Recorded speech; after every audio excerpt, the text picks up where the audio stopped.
선교, 복음 전하는 사역은 시대를 불문하고 교회가 감당해야 될 가장 중요한 사명이었습니다.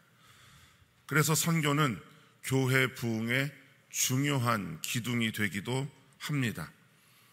목회데이터 연구소에서 발간한 부흥하는 교회, 쇠퇴하는 교회라고 하는 책이 있는데요. 그 책에서는 교회 부흥의 4가지 기둥 중에 하나가 선교다, 이렇게 우리들에게 알려주고 있습니다. 부흥하는 교회는 대위임령을 잘 지킨다라고 하는 거죠. 대사명을 감당할 때 교회의 부흥은 함께한다라고 하는 겁니다. 그러니까 선교와 같이 교회의 공적 사명을 수행하면 교회는 정체되는 것이 아니라 성장의 길을 걷게 된다라고 하는 조사 결과의 내용이기도 합니다. 이 선교의 사명, 이 복음 전파의 사명을 위해서 헤아릴 수 없는 수많은 선교사들이 자신의 목숨을 아깝게 여기지 않고 복음 전하는 일에 힘썼다는 것은 우리가 너무나도 잘 아는 사실입니다. 땅끝까지 이르러 내 증인 되라 주님 말씀하셨고, 그때 주님 다시 오신다 약속하셨기에 이 사명 감당하기 위하여 온 세계 열방 모든 곳에 흩어져 주의 복음을 전하는 많은 이들이 있습니다. 우리나라도 사실 그 은혜를 입은 나라이죠. 140년 전 1885년 4월 5일 부활 아침 인천 제물포항에 내렸던 귀한 선교사들을 우리는 기억합니다. 바로 아펜젤러와 언더우드 선교사입니다. 이들도요, 자신의 모든 것들을 다 주님께 맡기고 아무 것 없이 오직 복음만을 위하여 주님 옆에 헌신했던 사람들입니다. 그들은 조선 땅에 자신의 발을 밟고 이 땅에 복음을 전할 때 자신의 부귀영화를 위해서 사명 감당했던 것이 아니었습니다. 전적인 자기 부인과 전적인 자기 희생과 전적인 섬김을 통하여 귀한 사역을 감당했습니다. 언더우드 선교사의 기도 우리가 너무나도 잘 압니다. 그 기도의 내용을 보면 이렇게 고백하고 있습니다. 주여, 지금은 아무것도 보이지 않습니다. 주님, 메마르고 가난한 이곳 조선 땅, 나무 한 그루 시원하게 자라오르지 못하고 있는 이 땅에 저희들을 옮겨와 심으셨습니다. 그 넓고 넓은 태평양을 어떻게 건너왔는지 그 사실 자체가 기적입니다. 지금은 아무것도 보이지 않습니다. 보이는 것은 그저 고집스럽게 얼룩진 어둠뿐, 어둠과 가난과 인습에 묶여있는 조선 사람뿐입니다. 그렇게 언더우드 선교사가 기도합니다. 아무것도 보이지 않는 조선 땅. 하지만 그는 다시금 믿음으로 이렇게 고백합니다. 그러나 주님, 순종하겠습니다. 그러나 주님, 순종하겠습니다. 아무것도 보이지 않아 무엇을 해야 될지, 어디로 가야 될지 알 수 없지만 그러나 주님, 순종하겠습니다. 겸손하게 순종할 때 주께서 일을 시작하시고 그 하시는 일을 우리의 영적인 눈으로 볼 수 있는 날이 있을 줄 믿나이다. 이렇게 고백하고 있더라는 것이죠. 우리 언더우드 선교사의 마음을 담아서 우리도 함께 이렇게 한번 고백해 볼까요? 그러나 주님, 순종하겠습니다. 그러나 주님, 순종하겠다라는 믿음의 고백을 했던 것이죠. 아무것도 보이지 않는데, 아무것도 기대할 것이 없는데 어떻게 순종할 수 있었을까요? 주님께서 일을 시작하시고 그것을 볼 수 있는 날이 있을 것이라고 어떻게 믿을 수 있었을까요? 오늘 말씀의 제목이 전폭적인 선교입니다. 좀 제목이 무시무시하죠? 그냥 선교가 아니라 전폭적인 선교라고 말씀을 정했습니다. 전폭이라고 하는 단어를 찾아보니까요, 물론 요즘 줄임말들이 많아서 전도 폭발의 약자이기도 하지만 전체에 걸쳐 하나도 남김없이 모두 다라고 하는 의미를 가지고 있습니다. 하나도 남김없이 모두 다. 여러분, 전폭이라고 하는 말 자체는요, 올인을 얘기합니다. 모든 것을 다 하나도 예외 없이 100개 중에 99개가 있어서 많다 여기는 것이 아니라 그 하나 부족한 그 한 개 없는 것, 그것도 아닌 100개의 전부를 이야기합니다. 예전에 제가 중학생일 때, 좀 기억하고 싶지 않은 기억이지만 인천 동인천을 지나가고 있는 중에 좀 덩치 크고 우락부락한 형들을 좀 만났습니다. 갑자기 친한 척 제 손을 붙잡고 골목 안으로 이끌어 가더라고요. 그래서 그날 제가 어머니한테 용돈 받은 5,000원이 있었는데 그 당시 5,000원은 굉장히 큰 돈이었어요. 네, 먹을 거 사 먹지 않고 잘 가지고 있었던 5,000원. 근데 그 형들이 저한테 그러더라고요. 있는 돈 다 내놔. 네, 하나도 빠짐없이. 혹시 숨기고 있는 거 있으면 10원에 한 대씩을 때린다고 하더라고요. 5,000원을 숨기면 500대를 맞아야 되는 그런. 그런데 이 5,000원이 너무 아깝잖아요. 너무 귀한 돈이기도 하고. 그래서 돈을 내놓으라고 막 하는데 주머니에 손을 넣고 5,000원을 접기 시작했습니다. 반을 접고 또 접고 또 접고 또 접어서 아주 조그만하게 만들어서 그러고 있는데 있는 돈 빨리 내놓으라니까 왜 안 하냐고 막 멱살을 잡고 흔들면서 한 대 치는데 그 치는 것을 맞으면서 쓰러졌죠. 쓰러지면서 주머니에 접어놨던 그 5,000원을 바닥에 봤던 틈에 꽂아놨습니다. 그리고 비틀비틀 일어서면서 그 위에 발을 딛고 돈이 하나도 없는 척. 그래서 하나도 남김없이라고 하는 말을 들을 때 저는 그날이 떠오릅니다. 주머니에 뭐가 있었으면 몇 대 맞았겠죠. 하나도 남김없이, 정말로 하나도 남김없이 모두다라고 하는 의미가 전폭이라고 하는 것을 여러분 오늘 좀 기억하셨으면 좋겠습니다. 우리가 읽었던 디모데후서는요, 바울이 처형당하기 전에 그 많은 서신서를 썼는데 마지막에 쓴 서신서입니다. 주호 66년, 67년경에 이 편지를 썼으니까 그에게는 이것이 마지막 유언과도 같은 것이었습니다. 그는 자신의 영적인 아들인 디모데에게 이 복음을 지키기 위하여서, 그리고 교회는 이 복음을 전하는 사역을 위해서 존재한다라고 하는 것을 잊으면 안 된다고 강조하면서 이 사실을 충성된 사람들에게 전해야 된다라고 가르칩니다. 그 말씀이 디모데후서 2장 2절에 있어요. 네가 많은 증인 앞에서 나에게 들은 바 모든 이 복음의 이야기를 충성된 사람들에게 부탁하라고 하는 거죠. 그런데 이 부탁한다라고 하는 이 말을 잘 보니까 내가 가지고 있는 모든 것을 전적으로 그에게 다 위임한다라고 하는 의미가 있어요. 그러니까 내가 받았던 복음의 모든 생명을 전하고 싶은 것만 전하고 전하고 싶지 않은 것은 숨기고가 아니라 모든 것을 다 전적으로 전했던 것이죠. 어떤 희생을 감수하고라서도 이 일은 지켜져야 된다라고 하는 것을 이야기합니다. 그러니까 모든 사명, 특별히 이 복음 전하는 이 선교의 사명은 멈춰지지 않고 계속되어야 된다고 하는 것을 디모데에게 말하고 있는 것이에요.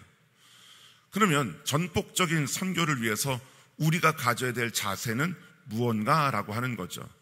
아까 말씀드렸습니다. 전폭, 하나도 남김없이 모두 다라고 하는 자세를 가져야 하는 것이에요. 하나도 남김없이 100%의 자세인 거예요. 99%도 아닌 100% 말입니다. 어느 우유 광고를 보니까요, 나 100%라고 써 있어요. 아시는 분은 생각이 나실 겁니다. 무슨 우유 광고에 나 100%. 잘 설명을 봤더니 세균수와 체세포수 모두 최고 등급인 1등급 원유만을 사용했다, 이렇게 써 있더라고요. 그러니까 다른 우유와 다르다라고 이야기를 하는 거겠죠. 우유의 품질이 100% 완벽하고 훌륭하다라고 하는 것을 강조하고 있는 거예요. 여러분, 사실 바울도 이 이야기를 하고 있는 겁니다. 바울도 복음의 100%에 대한 이야기를 하고 있는 거예요. 바울이 디모데에게 편지하고 전하고 싶은 것이 이거라는 거죠. 교회를 통해서 복음이 전해져야 되는데 이 선교의 사명이 다른 것에 희석되면 안 된다고 하는 거예요. 100%의 완벽한 100%의 훌륭한 선교가 되어야 한다라고 하는 거죠. 우리가 읽었던 디모데후서 4장 2절의 말씀이 바로 이 모든 것을 다 100%의 선교, 하나도 남김없이 모두 다의 선교를 설명하고 있는 거예요. 첫째는요, 말씀이 100%가 되는 선교를 우리에게 알려주고 있습니다. 말씀이 100%가 되는 선교예요. 선교를 다른 목적으로 사용해서는 안 된다는 겁니다. 개개인의 만족을 위한 것이 되어서도 안 돼요. 또 하고 싶을 때 하고 하기 싫을 때 안 하는 단발적인 선교가 되어서도 안 됩니다. 몇몇이 주도하여서 다른 사람들이 이끌려가는 선교도 아니라는 거예요. 우리가 읽었던 4장 2절의 말씀은 이렇게 시작합니다. 너는 말씀을 전파하라 라고 하는 거예요. 맞습니다. 말씀을 전파하는 거예요. 하나님의 말씀이 목적이 되는 선교여야 하는 것이죠. 하나님의 말씀을 끝까지 전하는 선교여야 합니다. 하나님의 말씀이 이끄는 선교여야 하는 것이에요. 요한복음 20장에도 요한이 자신이 요한복음을 기록한 내용을 이렇게 설명합니다. 오직 이것을 기록함은 너희로 예수께서 하나님의 아들 그리스도이심을 믿게 하려 함이요 또 너희로 믿고 그 이름을 힘입어 생명을 얻게 하려 함이라 라고 말합니다. 그러니까요, 요한이 예수 그리스도의 이야기, 그 복음을 기록할 때 사사로운 감정으로 쓴 것이 아니라는 거예요. 자기가 특별히 거기에 무언가를 더해서 부연해서 이야기한 것이 아니라는 것이죠. 전적으로 주님의 말씀 그대로 다른 것이 희석되지 않은, 다른 것이 섞이지 않은 완전한 복음이다라고 하는 것을 이야기하고 있는 거예요. 선교는요, 오직 하나님의 말씀을 전하는 사역이 되어야 합니다. 요한계시록 22장에 말씀하고 있는 것처럼 이 말씀에 무엇을 더하면 재앙이 더해질 거라고 이야기합니다. 혹시 거기서 말씀을 제하면 이 두루마리에 기록된 생명나무와 거룩한 성에 참여하면서 제하여 버릴 것이다, 이렇게 우리에게 말씀하고 있어요. 그러니까 하나님의 말씀을 전할 때 가감하지 말라고 하는 것이죠. 그러기 위해서 내가, 다른 이가 아닌 내가 말씀으로 채워져야 합니다. 내 삶에 무엇이 채워져 있느냐? 말씀이 채워져 있어야 하는 것이죠. 사람들이 하는 이야기를 잘 들어보면 그가 어떤 말이 그의 마음속에, 그의 삶에 채워져 있는지를 알게 됩니다. 드라마 이야기 많이 하시는 분 있죠? 드라마로 채워져 있습니다. 먹는 얘기 많이 하시는 분 있죠? 음식으로 채워져 있습니다. 다른 기타의 것들, 그것으로 채워져 있다는 것을 보여주는 거예요. 우리의 입술 속에 무엇이 넘쳐나느냐? 말씀이 넘쳐난다면 우리의 삶은 말씀으로 채워져 있는 것이죠. 그러게 시편 119편 43절에 시편의 기자는 이렇게 이야기합니다. 진리의 말씀이 내 입에서 조금도 떠나지 말게 하소서. 진리의 말씀이 내 안에 채워져 있어서 내 입으로 나오는 모든 것이 주의 말씀 되게 하옵소서라고 고백하고 있다는 거예요. 하나님의 말씀으로 가득 채워져 있을 때 우리는 능력 행할 수 있습니다.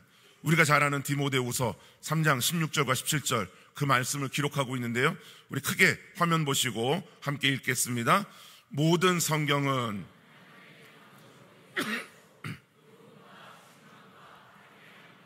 의로 교육하기에 유익하니 이는 하나님의 사람으로 온전하게 하며 모든 선한 일을 행할 능력을 갖추게 하려 함이라. 아멘. 우리는 주의 복음을 증거할 때, 전도하고 선교할 때 다른 이야기가 필요 없어요. 오직 주님의 말씀이 능력됨을 믿고 그 말씀을 전하는 우리의 삶이 될 줄 믿습니다. 그러게 우리는 말씀으로 100%가 되는 그런 선교를 준비해야 된다라고 하는 거예요. 두 번째는요, 말씀이 100%인과 더불어 준비를 100% 해야 된다라고 하는 겁니다. 복음 전하는 상황이 될 때, 선교지에서 요청이 올 때 그때 준비하면 늦습니다. 그때 논의하고 그때 의견을 모으면 안 된다는 것이죠. 일상적인 그런 상황일 때는 문제가 되지 않겠지만 긴급한 상황일 때는 준비되어 있어야 하는 것입니다. 바로 출동 준비 태세가 완벽해야 하는 것이에요. 군대 보면 5분 대기조가 있습니다. 다른 군인들과 달리 어떤 상황이 발생하면 그 상황이 벌어졌던 그곳까지 5분 이내에 갈 수 있도록 준비되어 있는, 잘 때도요 군복 입고 잡니다. 군화를 벗지 않습니다. 완전 문장 다 준비되어 있는 상황에서 사이렌이 울리면 신속하게 그곳으로 이동합니다. 우리의 선교도 그러해야 되지 않겠습니까? 우리가 읽었던 4장 2절 말씀에 때를 얻든지 못 얻든지라고 기록이 되어 있어요. 여기서 못 얻든지라고 하는 것은요, 시기를 잃은, 철이 지난, 때를 못 얻은 이런 의미가 있습니다. 그러니까 다시 말하면요, 부르지 않은 상황에서도 준비하고 있어야 된다고 하는 거예요. 선교지가 결정되지 않아도, 선교 기간이 정해져 있지 않아도, 선교 학교가 열리지 않아도 준비하고 있어야 된다고 하는 거예요. 100%로 늘 준비되어 있는 선교자가 되어야 하는 것이죠. 하나님께서 아브라함에게 말씀합니다. 독자 이삭을 내게 바치라. 여러분, 이 이야기를 들었을 때 얼마나 고민이 되겠어요. 여러분이 아브라함이라고 한번 가정해 봅시다. 여러분에게 100세 얻은 아이 한 명 있어요. 근데 이 아이를 하나님께 번제로 바치래요. 고민하지 않을까요? 주저하지 않을까요? 그래서 성경에 보면 아브라함의 태도를 우리에게 이렇게 보여주고 있습니다. 창세기 22장 3절인데요. 아브라함이 아침에 어떻게 일어나? 자, 아브라함이 점심에 늦게, 이게 아니잖아요. 그렇죠? 아브라함이 아침에 일찍 일어나, 이건요, 어둠이 지나고 빛이 떠오르기 시작한 그때를 이야기합니다. 한참 지나서가 아닙니다. 이미 그 전날 준비하고 있었어요. 그래서 다 준비되어 있는 상황에서 아침 일찍이 어떻게 했다고요? 일어났다라는 거예요. 아침 일찍 준비한 게 아니고, 다시 말하면 하나님께서 내 독자 이삭을 모리아 땅에 가서 번제로 드리라라고 하는 말씀을 들은 그때 이미 아브라함은 준비하고 다음날 해가 뜨자마자 일어나 나귀의 안장을 싣고 그곳으로 갔다라고 하는 것이에요. 아들 이삭이 묻죠. 아버지, 우리가 하나님께 예배하러 가는데 그 어린 양은 어디 있습니까? 그때 아브라함이 그렇게 이야기합니다. 하나님께서 친히 준비하실 거야. 하나님이 자기를 위하여 친히 준비하시리라. 아브라함은요, 하나님께서 준비하실 것을 이야기합니다. 자신도 준비되었던 것처럼 하나님도 그리하셨던 것이죠. 하나님께서도요, 함께 준비하고 계셨다라고 하는 겁니다. 아브라함이 독자 이삭을 바치려고 할 때 멈추라고 말씀하시면서 아브라함에게 그 수풀의 순양을 말씀해 주고 계십니다. 그래서 그 순양을 가져다가 대신 번제를 드리잖아요. 그래서 그 땅의 이름을 여호와 이레, 여호와의 산에서 준비되리라 라고 말하고 있는 겁니다. 준비되어 있어야 하는 것이죠. 주님께서 우리에게 말씀하실 때, 그 독자 이삭을 바치라고 말씀하실 때에도 준비되어 있는 마음으로 주님 말씀하시면 내가 순종하겠습니다, 주님 뜻이 아니면 내가 멈추겠습니다 라고 고백할 수 있는 믿음 되자라고 하는 것이에요. 말씀도 100%, 준비도 100% 될 만큼 우리가 해야 될 마지막 세 번째는요, 격려도 100% 하는 선교가 되어야 된다라고 하는 것이에요. 자, 디모데후서 4장 2절 마지막 이렇게 끝납니다. 경계하며 어떻게 하라고요? 권하라 되어 있어요. 권하라. 이 권하라라고 하는 말, 위로하라는 말이죠. 용기들, 북돋으라는 말입니다. 격려하라는 말이에요. 우리가 선교를 이야기할 때, 전도를 이야기할 때 항상 하는 말이 있습니다. 가든지 보내든지. 모든 이들은 선교의 사명을 가지고 있습니다.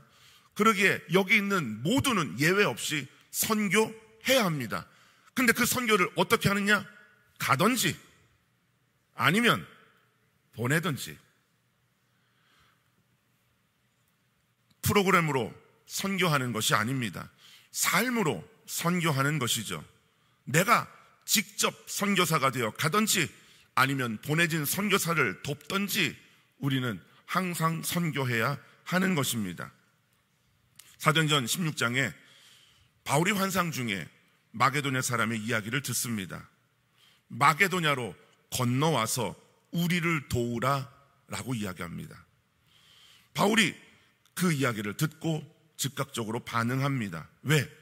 하나님께서 저 사람들에게 복음 전하라고 우리를 부르신 것을 인정했기 때문에, 그렇게 알고 있었기 때문인 거죠. 자기가 선택한 것이 아닙니다. 그 땅에서 원하기에, 그 땅에서 요청하기에, 그 땅에서 간절히 부르기에, 내가 지금 상황이 그렇지 않아도, 형편이 그러지 않아도 그 땅을 향해 간 거죠. 가서 그를 도운 겁니다. 그와 함께 한 거예요. 그를 격려하는 것입니다. 제가 예전에 어느 곳에 단기 선교를 가면서 선교사님 한 분을 만났습니다. 그분이 그런 이야기를 하더라고요. 목사님과 같이 온 선교팀 너무 좋습니다. 매년 해마다 오셨으면 좋겠습니다. 우리 선교지를 위해서 필요한 걸 물어주시고 또 필요한 것들을 공급해 주시니 너무 감사합니다. 근데 목사님, 이런 분들도 있습니다. 자기들이 하고 싶은 선교만 하다 가는 분들도 있어요. 그런 분들 오면 너무 마음이 어렵습니다. 큰 교회가 와서 자기들이 하고 싶은 선교하다 간다는 거예요. 그 현지 언어로 뭐 사형리를 바꾸고 책을 바꾸고 그걸 인쇄해서 뭐 때로는 억 단위의 재정을 사용하면서 막 선교를 하고 간다는 거예요. 그래서 어느 산골 마을에 필요한 화장실 하나 좀 만들어 달라고 그렇게 요청했더니 비용이 얼마 드냐고, 한 50만 원 듭니다. 80만 원 정도 듭니다. 그렇게 얘기했대요. 그랬더니 그 선교팀 팀장님이 그거는, 그 정도는 선교사님이 하시고요, 우리가 준비한 거 하겠습니다라고 얘기했대요. 그래서 저에게 말하더라고요. 목사님, 아무리 돈 많이 갖고 와서 선교하는데 그분들은 안 왔으면 좋겠습니다 라는 이야기를 하는 것 제가 지금도 기억합니다. 우리가 하고 싶은 선교하다 가면요, 선교사님들 힘듭니다. 어려워집니다. 선교지에서 필요한 걸 해야 되는 거죠. 그들이 요청하는 것을 부어줄 수 있어야 되는 거죠. 어떻게 해요? 전폭적으로.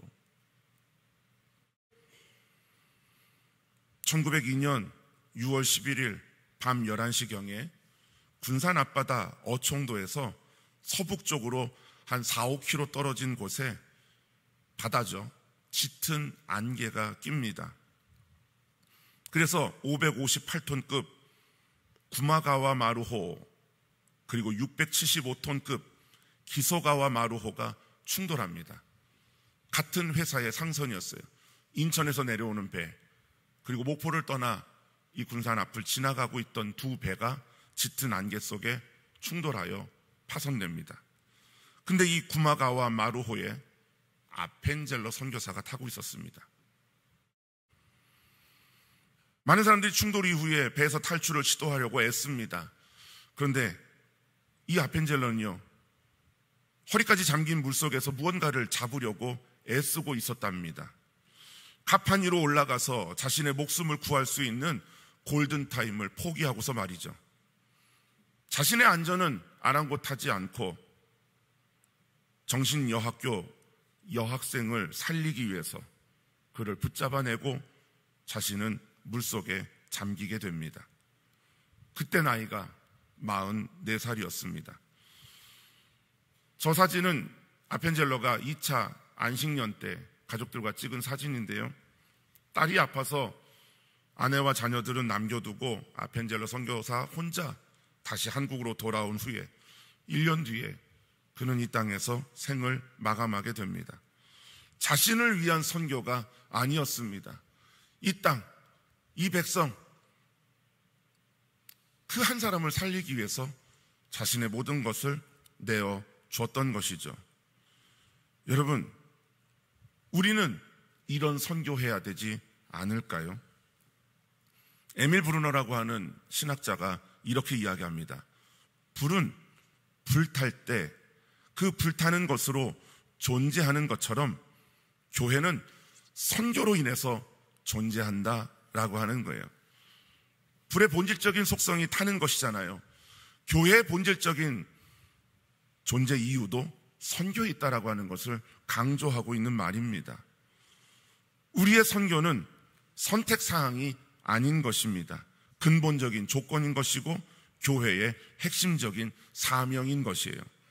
서두에도 말씀드렸던 것처럼 그런 교회가 성장합니다. 전폭적인 선교, 우리가 감당해야 될 우리의 사명입니다. 100%의 선교가 되어야 하는 것입니다. 하나도 남김없이 모두 다의 선교 말입니다.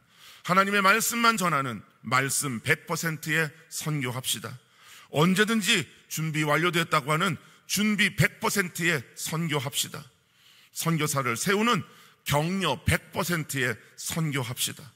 이 전폭적인 선교, 바로 나로부터 시작되기를 주님의 이름으로 축원합니다. 아멘.